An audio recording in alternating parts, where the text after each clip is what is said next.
Hey guys, Darren Starr here, coach with 5-Star Physique, host of the Drop Set podcast on iTunes, Spotify, and elsewhere. We are back here this week with another form fix. This one is less of a fix and more of like a brainstorming, troubleshooting kind of session. So I posted this last week and was asking for comments like, what do you guys want to see? And one of my clients, Kristen, she said, hey, you know, I'm looking at options for chest exercises and variations. So if a workout calls for a pec deck fly and a gym doesn't have one, or as is often the case, it's occupied by some guy who's just sitting in there camping out for a month at a time and not letting anybody else work in, what do we do? What are the other options? And so what I have here are 4 options for cable flies that we can do.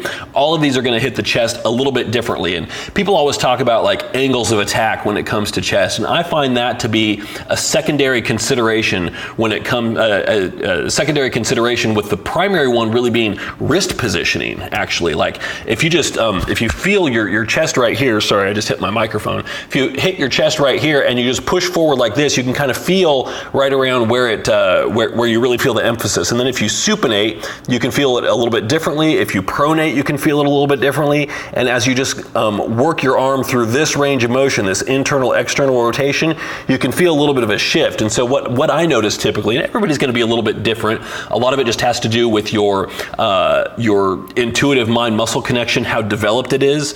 But for me, I get a lot of benefit out of supinated cable exercises for chest. So what we'll do is what we did last week. We're going to do the low-tech option here. I'm going to zoom in so that you can see the variations that we're working with here. Come on, zoom, buddy. There we go, there I am. So we got a few options here to go over. So this first one is an exercise that I like to call, let's zoom back out just a little bit, there we go. This is what I call a cable adduction. You could also call this a most muscular cable fly. So the pulleys are set nice and high, and you're basically going to perform this exercise as though you were standing in front of a wall. So your hands don't come out in front of you at all, and it's a really great squeeze on the pec. You want to avoid a big stretch on this one. So if I pause on the next rep, right there, that's about as high as you want to take it. If your arms get much higher than that, if you start to get an angle like this, you really disadvantage the shoulder. And then also, it's going to become almost equal parts lat exercise and chest exercise. And okay, great, more muscular involvement, that's fine. But you know, if you're trying to target the chest, focus on the range of motion that really hits the chest. So you want to limit the stretch on this. Keep your shoulders in that down and back, chest forward position throughout. That's going to be a recurring theme through all of these. Give this one a shot though. I really like this one. You'll notice I'm in the free motion dual cross here. I like this just because you have a great degree of flexibility with how you set this thing up. Like you can control the width, you can control the height, and all of that. So then what we'll do here, the next variation is a supinated fly. So same positioning here, that hasn't changed. We're coming from the same spot here, but notice now at that point of maximum contraction right there, hands are supinated, and you know, it's not full supination. You don't need that, but it's partially supinated. Again, you want to keep your shoulders relatively back. Mine are coming forward a little bit here, but I'm always thinking about what is going to activate the pecs and help them fire the most. And so whatever I'm focusing on there, if the shoulders come forward a little bit, so be it. I think that keeping them down and back is a good default position, but then if you need to adjust a little bit in order to increase activation, do it. But try this with the pulleys high. Let's fast forward back here.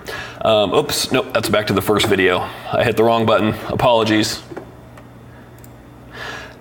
So the supinated fly, so you're starting nice and high, and again, on most of these cable movements, you'll notice that I'm avoiding a huge stretch. That just tends to make my shoulders really unhappy. Regardless of how warmed up I am, it doesn't matter. Avoiding that stretch, focusing more on this forward 60, 70% range of motion and a hard squeeze there, I find to be much more productive. Now this next one, this is more of a standard fly. So this is going for a neutral grip.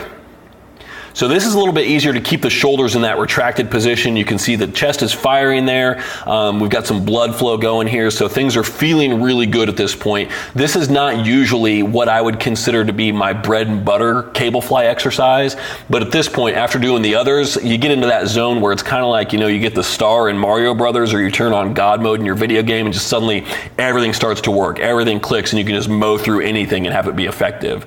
And then the last variation here, one of my absolute favorites, is this low pulley fly. So we're setting the pulleys all the way down to the ground. You're going to take a good giant step forward here. right? Well, maybe not. The idea is at this point right here, where's my mouse? At the top of the rep, you'll notice that right there, one thing that I did on that last rep, let me back it up just a second here. So between reps here, I get things kind of resituated there. I wasn't happy with how my shoulders were positioned. I felt like I was kind of losing that down and back posture, so I did a quick little reset right there. So at this point, shoulders down, shoulders back. You want the cables pulling back behind you. So what you don't want to do if you are in more of a traditional cable setup where you're in the cage, you don't want to be in line with the weight stacks. You want to take a good step forward. Now, because of this free motion machine that I'm in here, I don't need that giant step forward, but you want it pulling down, but also pulling back a little bit, just so that you get that multiplanar tension pulling on the pec. So this is a great variation. You're going to go a little bit lighter on this one. You're not going to hold a squeeze up there for an extended period of time, but I feel like this is a really, really good comprehensive way. Again, it's supinated movement. So for me, the activation is off the charts on this. So those are 4 variations. I would encourage you to give them all a try, see what works for you, and let me know what you think.